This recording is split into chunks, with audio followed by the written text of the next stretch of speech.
The courtroom air crackled with a silent tension that could be cut with a knife. A tenant, a woman seeking refuge and solace, stood before the judge, her voice trembling with accusation.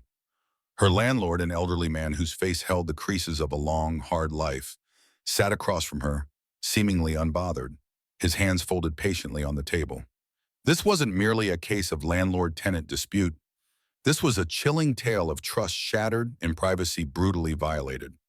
It was a story of a home becoming a prison, a refuge turning into a surveillance room, and the chilling realization that one's deepest secrets were no longer their own.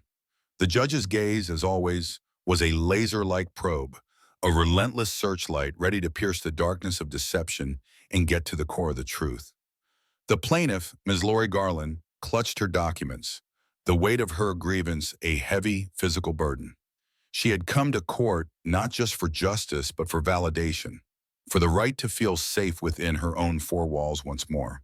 Judge Judith Sheindlin, a figure of uncompromising authority, surveyed the two parties before her, her expression unreadable, but her posture radiating an intense focus. She had seen countless disputes, but the undercurrent of this particular case felt different, more insidious. The plaintiff's complaint had already been filed, a stark and disturbing accusation. The defendant, her landlord, had installed a bugging device in her private apartment. It was a claim that, if proven true, transcended the mundane world of rental agreements and ventured into the darker realms of personal trespass. The defendant, Mr. Peter Kwiakala, a man whose age and demeanor might have inspired sympathy in a different context, now appeared simply to be an enigma. He looked at the judge with a kind of passive acceptance, as if he knew what was coming and had already made peace with it. This stoicism, however, did not reassure the judge. In her experience, it often masked a deeper, more complicated truth. "Sir, you are the defendant, Mr. Kwiakala," Judge Sheindlin began, her voice a sharp staccato. "Ms. Garland, your tenant, is suing you for a monetary judgment based on your invasion of her privacy. Is it your position that you had a right to do that?" Mr. Kwiakala, a man in his late 70s, nodded slowly, his movements deliberate. He raised a hand, as if asking for permission to speak. "Yes, Your Honor, I believe I had every right to do that, and I'm going to let you explain why, sir." His words were calm, almost grandfatherly, a striking contrast to the serious nature of the accusation. The judge's gaze sharpened, her tone becoming even more pointed. "Oh, you had every right to do that, and I'm going to let you explain why, sir. Because on its face, that sounds outrageous. Go ahead." "Okay," Mr. Kwiakala began, his voice surprisingly clear for his age. "My privacy, the privacy of my home and myself, was invaded by her also. My peace and quiet were shattered. My sanctuary was constantly under threat. Men were coming over to her apartment, breaking in through the window, making noise around the house, and all this chaos would occur, Your Honor, around 80% of the time after the bars close at 2 o'clock in the morning. It was a relentless disturbance. I couldn't sleep. My home, where I've lived for 42 years, was no longer a place of rest. It was a circus." He gestured wildly with his hand, his calm facade finally cracking under the weight of his grievance. "I had 3 cops come over to my door. Not for me, Your Honor, but because of her. She had 3 cops over there knocking at my door, disrupting my life, my neighbors' lives, and my peace.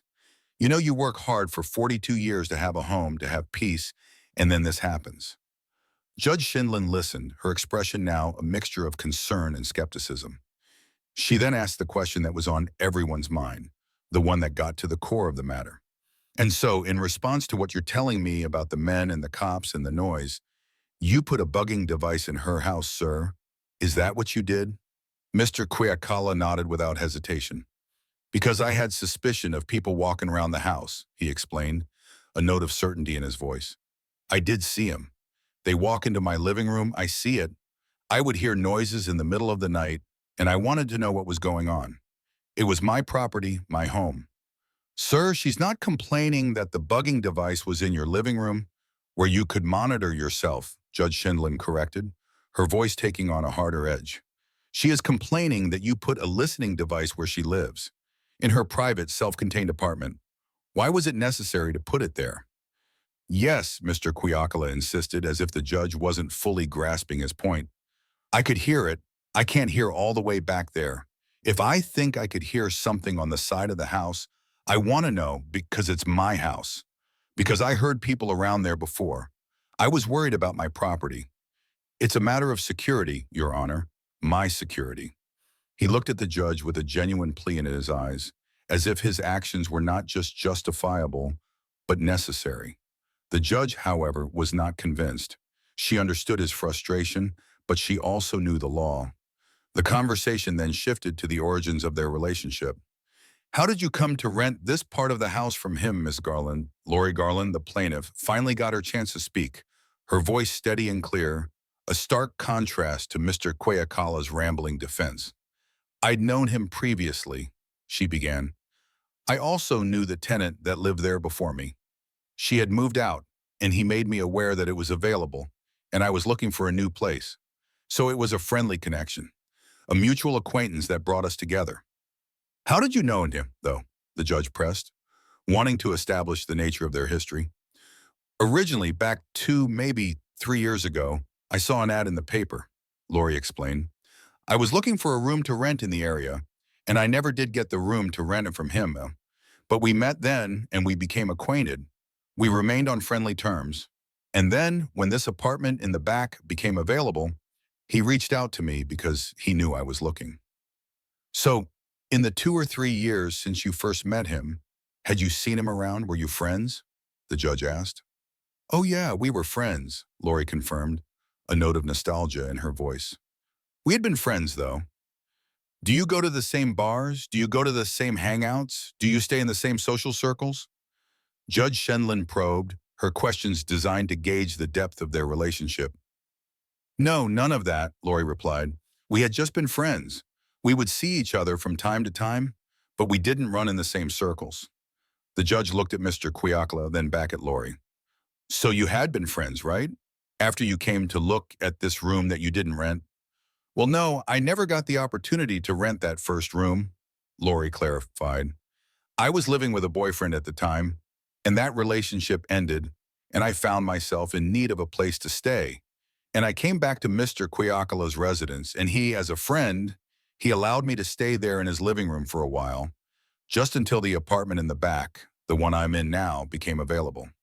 It was a kind gesture, and then I moved into the back apartment when it was ready. This detail, the fact that he had been so accommodating and generous in her time of need, seemed to complicate the narrative. It wasn't a simple landlord-tenant relationship born of a classified ad.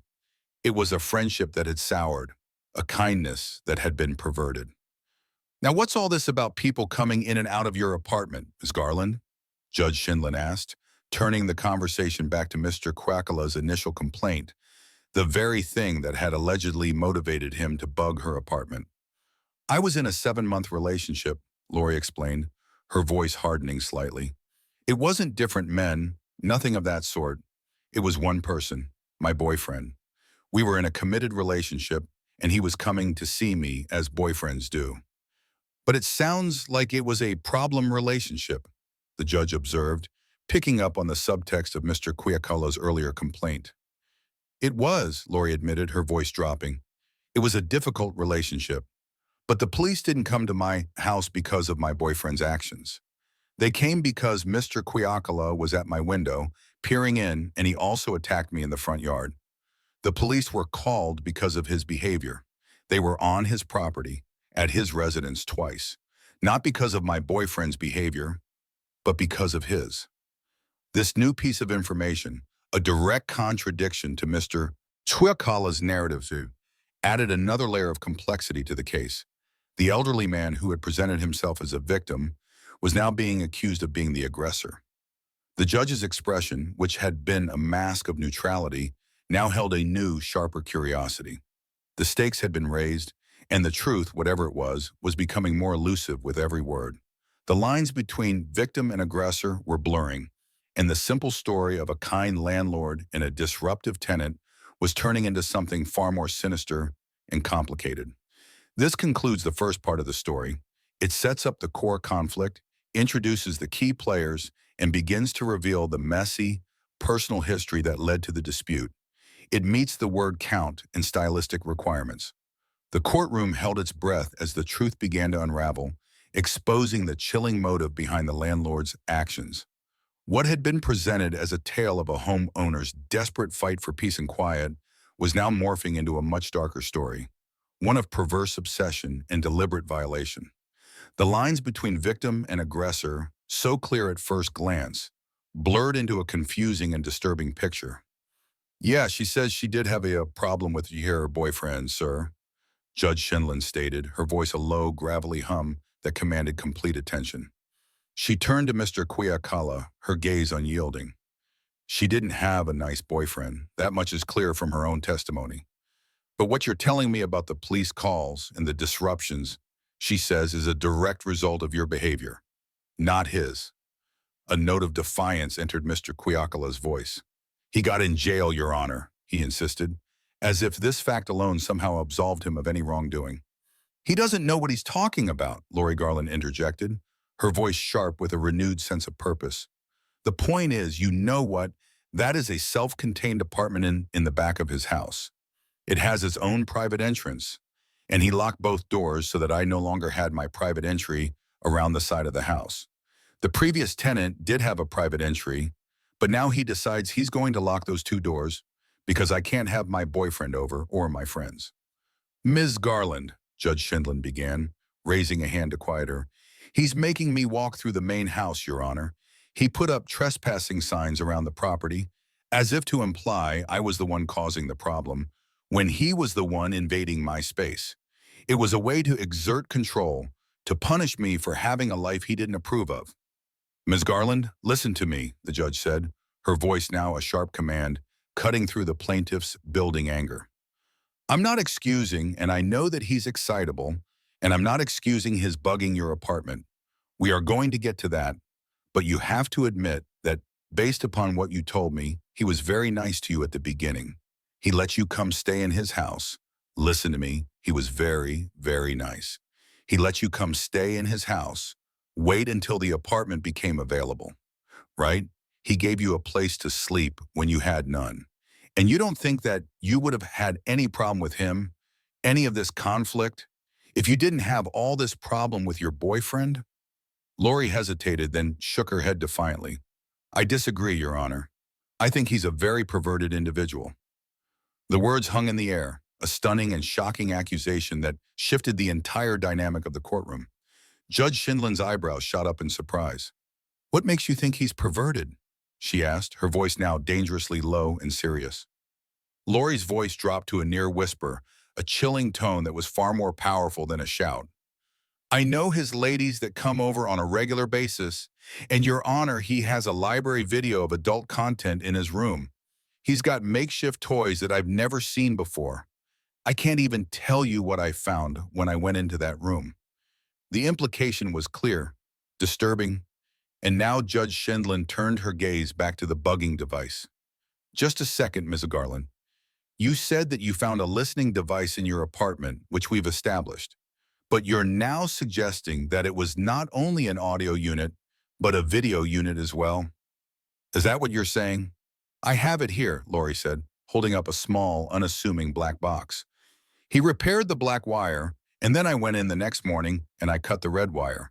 It wasn't until he repaired the unit, the part he used to listen, that I confiscated it. And when I gave him pictures that I took of the device, he went outside and clipped the wire from the garage that was coming through my bedroom wall. So I was able to pull out this big monitor.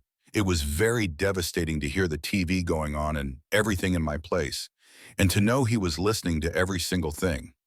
Wait a second, Judge Shindlin commanded, her voice a sharp command. What I'm asking you, Ms. Garland, is, was this a video unit as well as an audio unit, or just an audio unit? Lori paused, clarifying her previous statement. No, ma'am, just audio. The monitor I pulled out was a part of the wiring system for the audio unit, but it was just a listening device, not a recording or video device.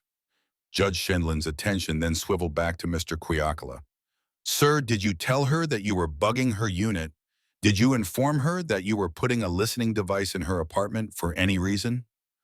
Mr. Kwiakala, his earlier calm now completely gone, seemed genuinely confused by the question. "What? No," he stammered. "Did you tell her that you were bugging her unit?" The judge repeated, her voice a relentless probe. "No," he mumbled, his head hanging slightly. "Well, you can't do this, sir," Judge Sheindlin said, her voice now a firm, declarative statement. "I know you were upset. I know you felt your privacy was invaded. But you cannot, under any circumstances, place a listening device in your tenant's apartment without their knowledge and consent. That is an invasion of her privacy, pure and simple. It is a fundamental violation of a person's right to feel safe and secure in their own home. He took the time to drill a hole through a garage wall to meet up into my bedroom wall above my bed," Lori interjected, her voice trembling with a mixture of anger and a residual sense of violation. "Just a second," Judge Sheindlin said, holding up her hand again. "Did you drill a hole to get into her apartment, sir, so that you could monitor what was going on in her bedroom?" Mr. Kwiakala, now looking defeated, shook his head. "No, that was in there before she even moved in there. I had it in there from the previous tenant." Lori nodded, confirming this. "I agree with that, Your Honor. I believe that." Judge Sheindlin looked at her, then back at Mr. Kwiakala. "Did you monitor her bedroom activities, sir?" she asked, the question a final damning shot at the defendant. "Yes," he admitted quietly, the word a confession that sealed his fate. Lori, her voice a mix of triumph and horror, added one more detail. "And everybody else that's rented prior to him? I believe that. I believe he's been doing this to every tenant he's ever had in that apartment." "Ay, ay, ay," Judge Sheindlin murmured, a sound of profound exasperation. The case, which had started with a simple rental dispute, had now descended into a truly disturbing invasion of privacy. "Sir, I don't think you ought to rent apartments anymore. Sir, you can't do that. It's against the law, sir. It's a fundamental violation of a person's privacy. Listen to me. Are you on Social Security?" "Yes, sir," Mr. Kwiakala replied, then corrected himself. "Yes, ma'am." "Is that the way you support yourself, or do you have other sources of income?" the judge asked, a new line of questioning opening up, one that shifted the focus from the act itself to the defendant's financial reality. This completes the second part of the story.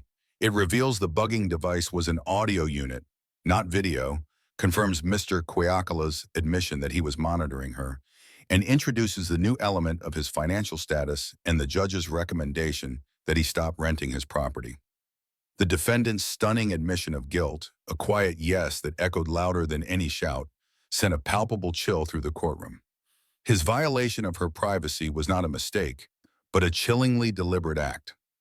As the gravity of his confession settled, the judge's line of questioning pivoted sharply away from the crime itself and towards a more pragmatic, yet equally revealing inquiry into the defendant's financial and personal circumstances. The drama of the bugging gave way to the harsh realities of daily life, and in that shift, the judge sought to find not just a verdict, but a solution. Judge Sheindlin's gaze, which had been fixed with unwavering intensity on the defendant, now softened slightly, though her voice remained just as authoritative. The anger she had expressed just moments before seemed to have dissipated, replaced by a cold, calculating pragmatism. She had established the fact of the bugging.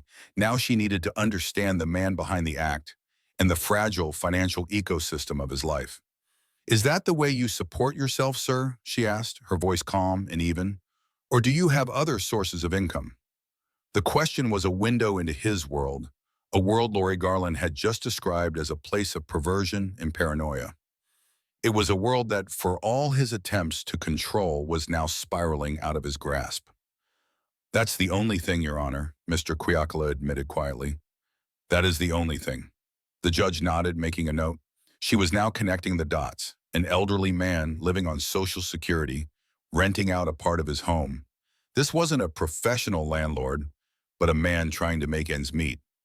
"Is that enough," she asked him, "to keep your house and to keep you going? Is it enough to cover your expenses and provide you with a decent quality of life?" Mr. Kwiakala shook his head slowly, a baitoa escaping his lips. "Not necessarily just, I would say a break even, Your Honor," he said, his voice tinged with a weary resignation. He was not profiting from this venture. He was simply surviving. He was living on a razor's edge, where the smallest disruption could send him spiraling into financial ruin. And Lori Garland, with her boyfriend and her police calls and her unpaid rent, was a very big disruption indeed. You break even, Judge Shondlin repeated, her words a quiet confirmation of his precarious state. With your Social Security and the rent you collect, you just manage to scrape by. You're not putting anything away for a rainy day. You're not living a life of luxury. You're just trying to hold on. Yes, Mr. Kwiakla said, the single syllable a summary of his entire existence. The judge looked at him, her stern facade giving way to a flicker of something akin to pity, a momentary glimpse into the complex legal and human realities she had to untangle every day. She then delivered a piece of advice, a quiet, almost paternal warning that seemed to transcend the legal proceedings and touch upon the very nature of his life. I think, sir, at your age, and given these circumstances, if you can avoid renting this house that you have behind you, you should avoid it. Do you understand? It is a recommendation. It is a piece of advice because this kind of activity, this behavior, you cannot, under any circumstances, be involved with. You cannot rent a house to someone and then, no, sir, I know you're raising your hand and you're going to tell me that there were people that shouldn't have been there. I know you're going to tell me that she had a problem boyfriend, but that is not your problem, sir. Your problem is that you violated her privacy. Your problem is that you put a listening device into her home. You cannot, you simply cannot invade someone's privacy by putting listening devices into their home. Period. End of discussion. The judge's voice had grown in intensity, a forceful punctuation to the quiet sadness of the defendant's situation. She was not excusing his behavior, but she was contextualizing it, placing it within the framework of a man who was overwhelmed and out of his depth. He had overstepped a line that was not just legal but moral, and he had done so in a misguided attempt to protect a home that was his only source of stability. And for that, he would have to pay a price. Lori Garland, the plaintiff, saw her opportunity. The judge had just delivered a damning indictment of the defendant's behavior, validating every one of her complaints. She raised her hand, her eyes shining with its sense of triumph. May I add something? She asked, her voice sharp and eager. She was ready to add the final nail to the coffin, to present the last piece of evidence that would bring this whole miserable affair to a close. But Judge Shenlin, with her impeccable timing and her unerring sense of fairness, held up her hand, a simple gesture that brought Lori to a screeching halt. Just a second, the judge said. No, add nothing. We are moving on to the next point. Before we get to what you're asking for, and before we get to the judgment, I have to ask you one question that you have not answered yet. Do you owe him any rent, Ms. Garland? Have you been paying your rent? The question caught Lori completely off guard. The triumphant look on her face vanished, replaced by a look of shock and dismay. She had been so focused on the defendant's wrongdoing that she had completely forgotten about her own. The courtroom held its breath, waiting for her answer. No, I don't, Lori said, her voice a little too quick, a little too defensive. She was trying to deflect, to get back to the defendant's crimes. What day of the month did you leave?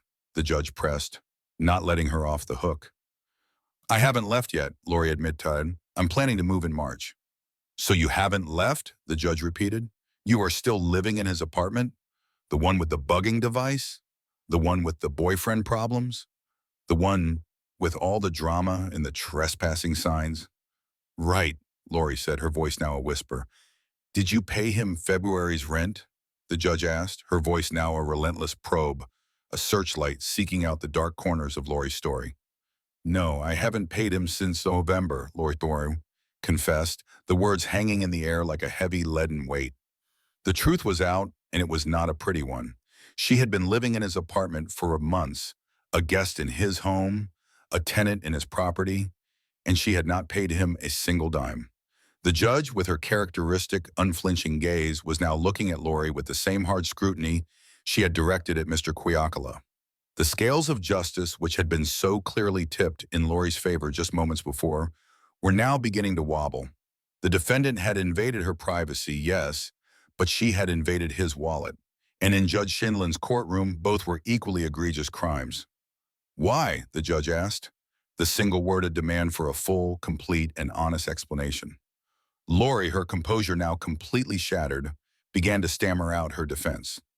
Because I got the police station, Your Honor, and I talked to an attorney, and I was advised that I didn't have to pay him because he doesn't have a renter's permit. I called the housing authority myself, and when they let me know, he had assured me when I moved in there, after the last tenant problem that he had gotten whatever, obtained a renter's permit from building and safety to rent the apartment. And come to find out, he has not done that. So I was told that I didn't have to pay him until he got his act together. Judge Schindlin, with a quiet sigh of exasperation, let her finish. She had heard the story 1,000 times before. A tenant, wronged in some way, takes matters into their own hands and stops paying rent. It was a classic dirty hands argument, and it rarely, if ever, worked in Judge Schindlin's courtroom. Lori was trying to use the defendant's illegal behavior as a justification for her own. And in the judge's world, two wrongs never made a right. Ms. Garland, the judge said, her voice quiet but firm, you didn't pay him rent since November. Is that correct?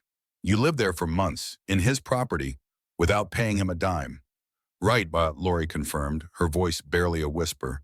She was no longer a triumphant victim. She was a defendant herself, caught in a legal trap of her own making. Is that correct? The judge asked Mr. Quiaccola. Did she stop paying you rent in November? Right, Mr. Quiaccola said, a flicker of vindication in his eyes. He had been wronged too. He had been a kind man, a generous man, and he had been taken advantage of. The judge turned back to Lori. How much was the rent? She asked. It's $65 a week, Lori replied. Judge Shandlin then turned to her bailiff, Officer Bird. Do the math, Bird. She commanded. 65 times 4.3. Will you please? The number, a cold hard fact, would be the final piece of the puzzle, the last detail needed to craft a judgment that was not just about justice, but about fairness. Lori Garland had come to court seeking a monetary judgment for an invasion of her privacy, but she was leaving with a financial debt of her own. The scales of justice had finally balanced, but in a way she could never have foreseen. She had come to court with a powerful story of victimization, and she was leaving with the shame of having taken advantage of a man who, for all his faults, had once been a friend. The courtroom, having borne witness to the shocking admission of a violated privacy, now pivoted to a more mundane yet equally damning revelation: the plaintiff's months-long refusal to pay rent. This twist of fate, a classic dirty hands dilemma, threatened to unravel her entire case, transforming her from a sympathetic victim into a morally compromised litigant. The judge's focus shifted from the landlord's shocking actions to the tenant's glaring lapse in judgment, exposing a deeper layer of complexity and setting the stage for a judgment that would be as unexpected as it was just. Judge Shendlin, her expression a mix of weary exasperation and sharp legal focus, had just elicited the confession from Lori Garland. She had been living in Mr. Quiaccola's apartment with its bugging device and its trespassing signs and all the chaos that had ensued, without paying a dime since November. The air crackled with the weight of this new information, a stark counterpoint to the moral high ground Lori had so fiercely claimed. Lori, her voice a fragile whisper, attempted to defend her actions. I didn't pay him since November because I got the police station, Your Honor. And I talked to an attorney, and I was advised that I didn't have to pay him because he doesn't have a renter's permit. I called the housing authority myself, and when they let me know, he had assured me when I moved in there, after the last tenant problem that he had gotten whatever, obtained a renter's permit from building and safety to rent the apartment, and come to find out he has not done that. So I was told that I didn't have to pay him until he got his act together. The judge listened to this explanation with a quiet, practiced patience, the kind of patience that precedes a thunderous retort. She had heard this defense 1,000 times before. A tenant, believing they were wronged, decides to withhold rent, a form of self-help that is almost always a legal misstep. Lori, in her understandable anger and frustration, had taken the law into her own hands, and in doing so had undermined the very case she was trying to build. Ms. Garland, Judge Schindlin said, her voice quiet but firm, you didn't pay him rent since November. Is that correct? You lived there for months, in his property, without paying him a dime. You claim to be a victim of an outrageous invasion of privacy, and you have every right to feel that way. But you also chose to live in that very apartment, under those very conditions, for months, and you chose not to compensate the man who owns the property. You cannot have it both ways. Right, Lori confirmed, her head bowed in a mixture of shame and defeat. She was no longer a triumphant victim. She was a litigant with unclean hands, a term that Judge Sheindlin was about to make painfully clear. The judge turned to Mr. Kwiakala, her gaze softening slightly. "Is that correct, sir?" she asked. "Did she stop paying you rent in November?" "Right," Mr. Kwiakala said, a flicker of vindication in his eyes. He had been wrong, too. He had been a kind man, a generous man, and he had been taken advantage of. He had let her stay in his living room when she had nowhere to go, and in return, she had invaded his privacy, brought drama to his doorstep, and then stopped paying rent. The scales of justice were now tilting precariously in his favor, at least on this one point. The judge then turned back to Lori, her focus now a relentless probe into the financial details of their arrangement. "How much was the rent, Ms. Garland?" And while she asked him, "It's $65 a week," Lori replied, her voice barely audible. Judge Sheindlin's head snapped towards her bailiff, Officer Bird. "Do the math, Bird," she commanded, her voice cutting through the silence. 65 times 4.3. Will you please? The number, a cold, hard fact, would be the final piece of the puzzle, the last detail needed to craft a judgment that was not just about justice, but about fairness. The judge was not going to let the defendant's crime excuse the plaintiff's. She was going to find a way to balance the scales, to ensure that both parties left the courtroom having paid a price for their actions. A pause hung in the air as the bailiff's pen scratched against the paper, the sound a low, rhythmic scratching that seemed to punctuate the end of Lori's story. The grand total was about to be revealed, the financial debt that Lori had accrued in her self-righteous protest. She had come to court with a powerful story of victimization, and she was leaving with the shame of having taken advantage of a man who, for all his faults, had once been a friend. The scales of justice had finally balanced, but in a way she could never have foreseen. She had come to court for a monetary judgment, and she was leaving with a financial debt of her own. "May I add also he has been going through my trash?" Lori interjected, her voice rising in a desperate attempt to shift the focus back to the defendant's wrongdoing. She was trying to remind the judge of his perverted behavior, of his obsession with her private life. She was trying to get the scales of justice to tilt back in her favor. But Judge Sheindlin was having none of it. "Then move, madam," she thundered, her voice a righteous roar that echoed through the courtroom. "You don't stay there and complain. It always irritated me when people stood up there and said, 'I can't stand my landlord. He does this, he does that, he does that.' And he stays there?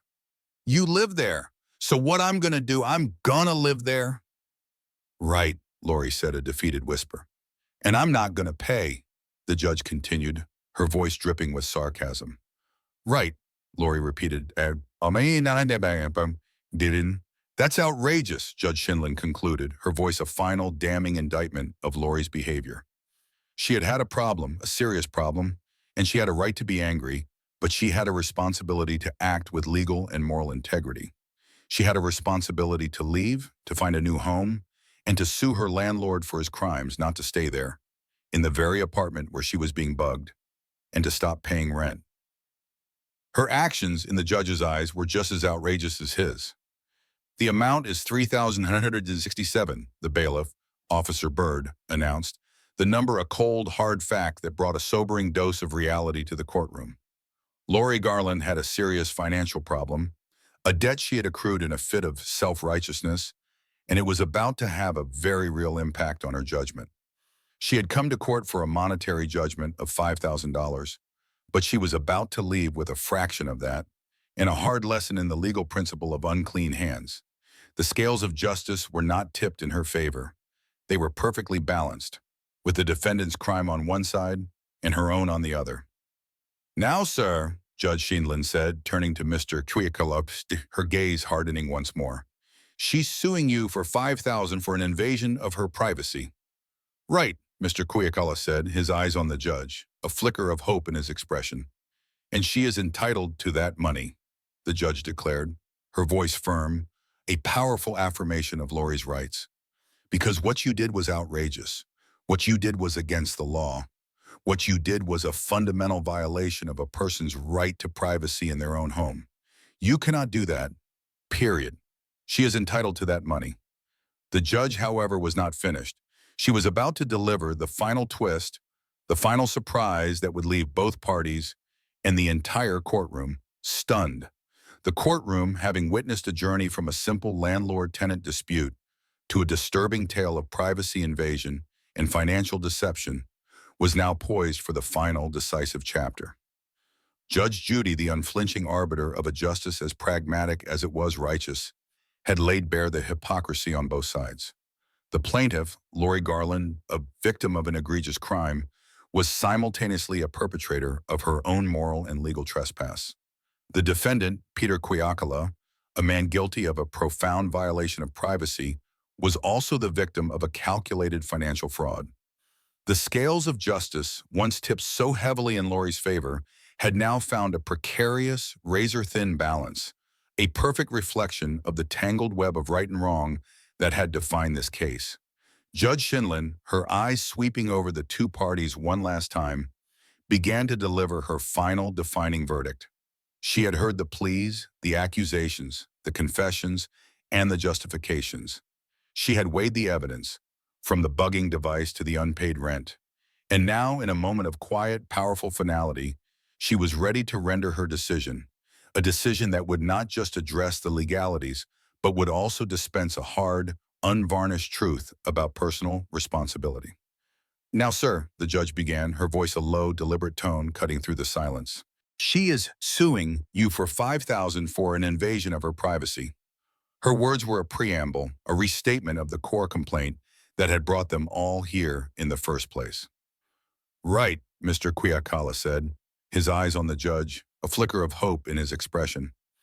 He had admitted his guilt, he had confessed to the bugging, but he had also laid bare his own grievances, his own victimization. He was looking for some kind of balance, some kind of acknowledgement of his own suffering. And she is entitled to that money, the judge declared, her voice firm, a powerful affirmation of Lori's rights, a final and damning indictment of Mr. Quiacala's actions. Because what you did was outrageous. What you did was against the law.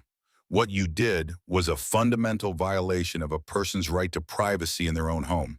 You cannot do that. Period. End of discussion.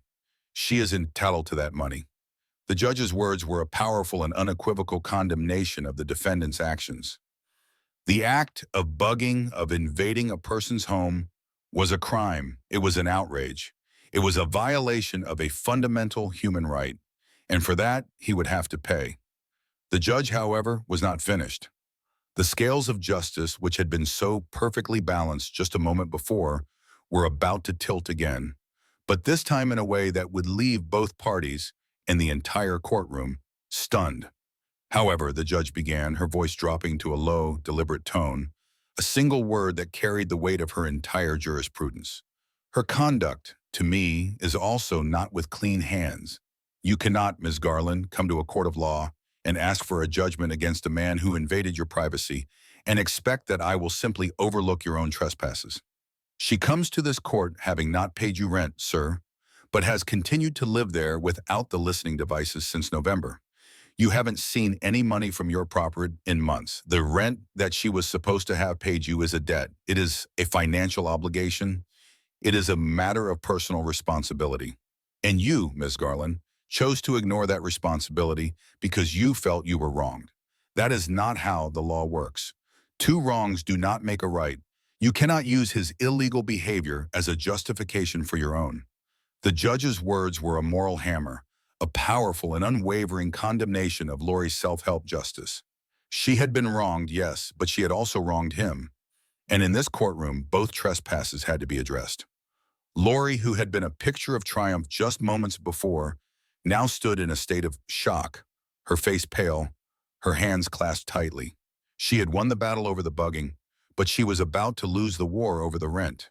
She had come to court for justice, but she was about to get a hard dose of reality, a lesson in the unyielding principles of fairness and personal responsibility. So, the judge continued, her voice now cold and calculating, a number cruncher more than a legal arbiter. I'm deducting the rent that she was supposed to have paid you from November to March from her requested judgment. The math was simple. The logic was unassailable. Lori had asked for $5,000 for an invasion of her privacy, and she was entitled to it. But she also owed Mr. Kwiakla for the rent she had refused to pay. The scales of justice were now finding their final perfect balance, a balance that was as much about arithmetic as it was about law. And I'm awarding you, madam, 3,967, Judge Shinlin declared, the number a cold, hard fact that brought a sobering dose of reality to the courtroom. It was a partial victory, a bittersweet triumph. Lori had won, but she had not won everything.